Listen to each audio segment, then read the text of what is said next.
तो आज हम इतिहास के पन्नों से एक ऐसी कहानी की गहराई में उतर रहे हैं जिसमें मोहब्बत है, सियासत है और दुश्मनी भी है। हाँ बिल्कुल, एक ऐसा कॉकटेल जिसने पूरे उत्तर भारत का कह सकते हैं नक्शा ही बदल दिया।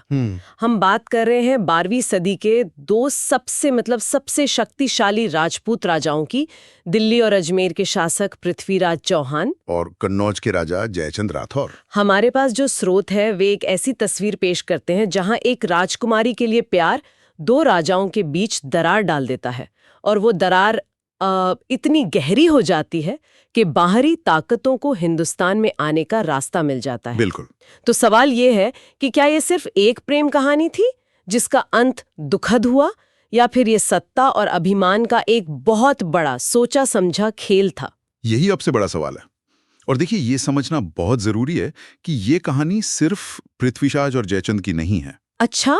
ये कहानी है दो शक्तिशाली राजवंशों की, चौहान और गहड़वाल, जिनके बीच जो है पहले से ही उत्तर भारत पर अपना दबदबा कायम करने की एक होड़ लगी हुई थी। मतलब हमारे स्रोत बताते हैं कि वो रिश्ते में थे, कुछ भाई लगते थे। हाँ, मौसेरे भाई थे।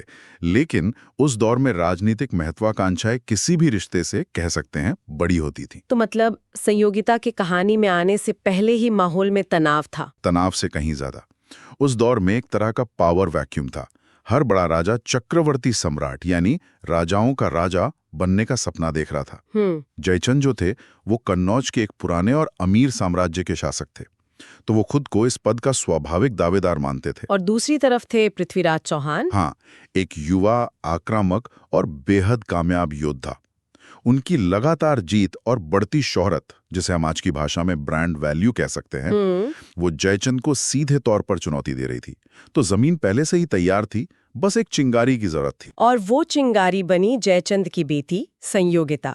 हमारे स्रोत बताते हैं कि वो बहुत रूपवती और बुद्धिमान थीं, और उन्होंने बचपन से ही पृथ्वीराज की बहादुरी के किस्से सुने थे। हाँ, और दिलचस्प बात यह है कि उन्होंने कभी पृथ्वीराज को देखा नहीं था, लेकिन उनकी वीरता की कहानियों पर वो मोहित थीं। और यहीं पर कहानी में एक और अहम किरदार की एंट्री होती है ना? चंद बरदाई। बिल्कुल, वो सिर्फ एक दूत नहीं थे जैसा कि कुछ लोग समझते हैं। चंद बरदाई पृथ्वीराज के दरबारी कवि, करीबी दोस्त और सलाहकार थे। इस कहानी का जो सबसे प्रसिद्ध वर्जन हमें मिलता है वो उन्हीं की लिखी महाकाव्य पृथ्वीराज रासो से आता है। और इसी रासो के मुताबिक चंद बरदाई ही वो जरिया थे जिनसे संयोगिता और पृथ्वीराज के बीच गुप्त रूप से खतों का सिलसिला शुरू हुआ। एक मिनट, तो मतलब इस पूरी प्रेम कहानी का जो मुख्य स्रोत है वो पृथ्वीराज के ही सबसे करीबी दोस्त का लिखा हुआ है। क्या इतिहासकार इस पर सवाल नहीं उठाते? बहुत अच्छा सवाल है, और यही एक डीप डाइव को जरूरी बनाता है। ज्यादातर इतिहासकार पृथ्वीराज रासो को एक ऐतिहासिक दस्तावेज से ज्यादा एक साहित्यिक महाकाव्य मानते हैं। अच्छा। उसमें घटनाओं को बहुत नाटकीय और बड़ा चढ़ाकर बताया गया है, लेकिन ये उस दौर की सोच, संस्कृति और किरदारों की मानसिकता को समझने के लिए एक बेहतरीन खिड़की है। तो हम इसे सच न भी माने, अक्षरशः सच न भी माने, तो भी ये हमें बताता है कि लोग उस समय इन घटनाओं को कैसे देखते थे। कहानी का सच्चाई जो भी हो, ये संस्करण लोगों के मन में बस गया। ठीक है। तो इस गुप्त प्रेम कहानी के बीच में जयचंद अपना एक राजनीतिक दाव खेलते हैं।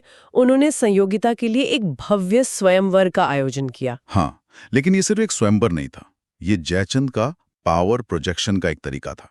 Power projection? हाँ, उन्होंने राजसूय यज्ञ करवाया, जो सिर्फ सबसे शक्तिशाली राजा ही कर सकता था।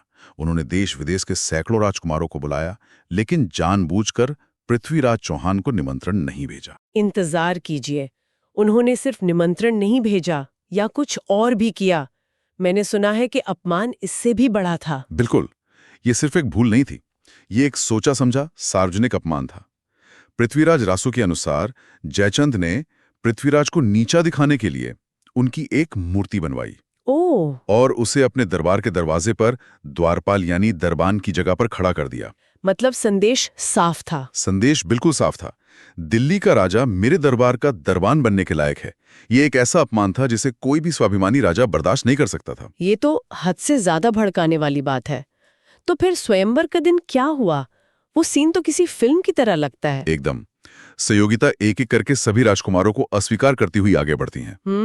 उनकी नजरें किसी और को ढूंढ रही थी और फिर वो मुख्य हॉल से गुजरकर दरवाजे पर रखी पृथ्वीराज की मूर्ति के पास पहुंचती हैं। और वरमाला उसी मूर्ति को पहना देती हैं। हाँ, और तभी पृथ्वीराज की एंट्री होती है। बिल्कुल। कहानी के मुताबिक पृथ्वीराज अपने कुछ वफादार सैनिकों के साथ भेष बदलकर वहीं कहीं छुपे हुए थे।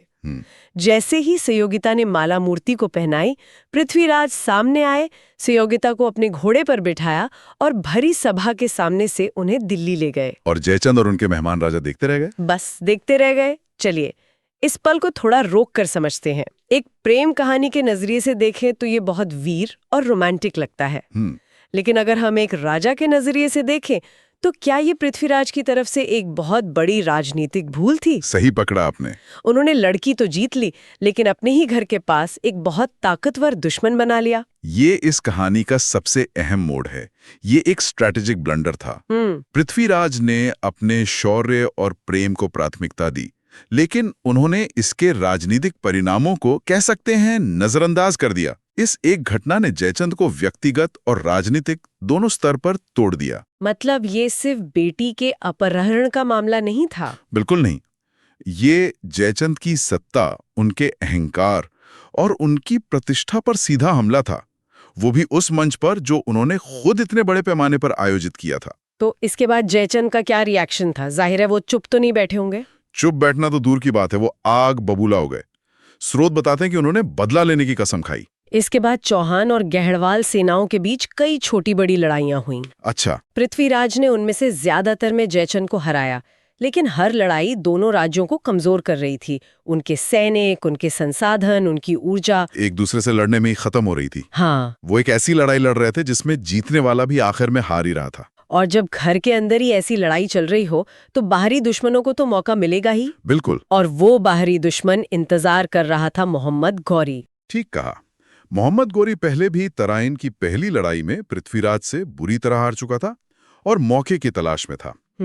उसे पता था कि जब तक राजपूत राजा एकजुट हैं, उन्हें हराना लगभग नामुमकिन है। पृथ्वीराज और जयचंद की ये दुश्मनी उसके लिए एक सुनहरा मौका थी। और यहीं पर कहानी का सबसे विवादास्पद हिस्सा आता है। हाँ। ये कहा जाता है कि जयचंद ने पृथ्वीराज से बदला लेने के लिए मोहम्मद गौरी को भारत पर हमला करने के लिए न्योता दिया और उसकी मदद भी की। इस बात में कितनी सच्चाई है? देखिए, इस पर इतिहासकारों में मतभेद है। कुछ स्रोत, खासकर पृथ्वीराज रासो, सीधे तौर पर जयचंद को देशद्रोही कहते हैं, लेकिन दूसरे इतिहासकार मानते हैं कि जयचंद ने शायद सीधे तौर पर गौरी को बुलाया ना हो, लेकिन जब गौरी ने हमला किया तो उन्होंने पृथ्वीराज का साथ देने से साफ इनकार कर दिया। अच्छा। उस समय जब एक बाहरी शक्ति हमला करती थी तो भारतीय राजा अक्सर एक संघ बना लेते थे। हाँ। जयचंद का उस संघ में शामिल ना होना ही गौरी के लिए एक बहुत बड़ी मदद थी। इसने गौरी को यह संदेश दिया कि राजपूतों में फूट पड़ चुकी है। अगर हम जयचंद के नजरिए से सोचने की कोशिश करें तो क्या हम उसे पूरी तरह से विलन मान सकते हैं? एक राजा जिसकी बेटी को उसकी मर्जी के खिलाफ भरे दरबार से ले जाया गया हो, जिसकी इज्जत को मिट्टी में मिला दिया गया हो, क्या उसका बदला लेने का सोचना स्वाभाविक नहीं है, भले ही उसका तरीका गलत और विनाशकारी साबित हुआ हो? ये एक बहुत जरूरी नैतिक सवाल है। देखिए, एक पिता और एक अपमानित राजा के तौर पर उनका गुस्सा जायज हो सकता है, लेकिन एक शासक के तौर पर उनकी पहली जिम्मेदारी अपने राज्य और अपनी प्रजा की सुरक्षा होती है। यहाँ पर उनका व्यक्तिगत अहंकार और बदला लेने की भावना उनकी राजनीतिक समझदारी पर हावी हो गई। उन्होंने ये नहीं सोचा कि आगे क्या होगा। उन्होंने ये नहीं सोचा कि गौरी सिर्फ पृथ्वीराज को हराकर वापस नहीं जाएगा। उन्होंने एक दुश्मन को खत्म करने के लिए एक ऐसे बड़े दुश्मन को दरवाजा खोल दिया जो अंत में सबको निगल जाएगा। ये एक क्लासिक केस है जहां निजी दुश्मनी को राष्ट्रीय हित से ऊपर रखा गया। और इसका नतीजा हम सब जानते हैं, तराइन की दूसरी लड़ाई। हाँ, नतीजा विनाशकारी था। इस आपसी फूट का पूरा फायदा उठाकर गौरी ने तराइन के दूसरे युद्ध में पृथ्वीराज चौहान को हरा दिया। जो एकता पहली लड़ाई में थी, वो एकता अब खत्म हो चुकी थी। पृथ्वीराज को बंदी बना लिया गया और मार दिया गया। दिल्ली पर तुर्कों का कब्जा हो गया, जिसने भारत के इतिहास की दिशा हमेशा के लिए बदल दी। लेकिन कहानी यहीं खत्म नहीं होती। जयचंद का क्या हुआ? क्या उन्हें अपना राज्य वापस मिला जैसा उन्होंने सोचा होगा? नहीं, यही इस कहानी की सबसे बड़ी त्रासदी है। अच्छा। गौरी ने अपना वादा पूरा नहीं किया, अगर कोई वादा था भी तो। कुछ साल बाद 1194 में गौरी ने चंदावर के युद्ध में जयचंद पर भी हमला कर दिया और उससे भी हरा दिया। हाँ, और जयचंद युद्ध में मारा गया। अंत में पृथ्वीराज को मिटाने की जिद में जयचंद ने खुद को और अपने साम्राज्य को भी मिटा दिया। तो ये कहानी सिर्फ संयोगिता के प्रेम या अपहरण की नहीं है। बिल्कुल नहीं। ये कहानी है अभिमान की, ईर्ष्या की और एक विनाशकारी राजनीतिक भूल की। एक तरफ पृथ्वीराज का शौर्य और प्रेम के लिए जुनून था, तो दूसरी तरफ जयचंद का अहंकार था, जिसे एक सार्वजनिक अपमान ने बदले की ऐसी आग में बदल दिया, जिसने 2 महान साम्राज्यों को जलाकर राख कर दिया। बिल्कुल। यह हमें सोचने पर मजबूर करती है कि क्या जयचंद एक गद्दार था या सिर्फ एक अपमानित पिता और राजा जो किसी भी कीमत पर अपना बदला लेना चाहता था। इसका जवाब शायद इस बात पर निर्भर करता है कि आप इतिहास को किस नजरिए से देखते हैं, व्यक्तिगत सम्मान के नजरिए से या राष्ट्र के भविष्य के नजरिए से। इस पूरी चर्चा के बाद एक सवाल मेरे मन में घूम रहा है, जिस पर हमारे स्रोतों ने सीधे तौर पर ज्यादा बात नहीं की।